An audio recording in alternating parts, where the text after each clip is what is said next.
Ma'am ఇప్పుడు మన బాడీలో ప్రతిదానికి ఇచ్చే ప్రిఫరెన్స్ ఫర్టిలిటీకొచ్చేసరికి పెళ్ళై కొన్నేళ్ళు పిల్లలు కలగకపోతేనే ఆ టెస్ట్‌లు గాని, మనలో ప్రాబ్లమ్ ఉందని గాని, అది గూడా కొందరు డాష్ చేసుకోలేరు, ఒప్పుకోరు.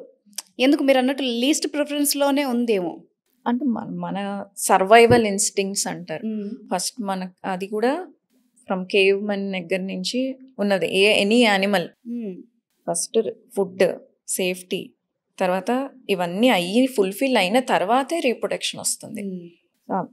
మన బాడీ రిపేర్ చేసుకునేది కూడా అలాగే ఉంటుంది. ఓకే. సిమ్టమ్స్ కూడా మనకి ఎక్కువ కనపడవు. హ్మ్. కార్డియాక్ ఉందనుకోండి, ఇమీడియట్‌గా మనకి సిమ్టమ్స్ వస్తాయి. ఓకే. బ్రెయిన్‌కి రిలేటెడ్ చాలా ఫాస్ట్‌గా సిమ్టమ్స్ వచ్చేస్తాయి. హ్మ్. కానీ రీప్రొడక్టివ్ సిస్టమ్‌కి సంబంధించిన సిమ్టమ్స్ పెద్దగా ఉండవు. ఇప్పుడు ఓకే. ఫర్టిలిటీ అని అనుకున్నారు. వాళ్ళు ఒక 1 ఇయర్ ట్రై చేసి పిల్లలు కావట్లేదు అన్నప్పుడే వాళ్ళు అప్రోచ్ అవుతారు. హ్మ్. అంతేకాని ముందే వాళ్ళకి ఫర్టిలిటీ ప్రాబ్లమ్ ఉంది అనే క్లూ కూడా ఉండదు. ఓకే.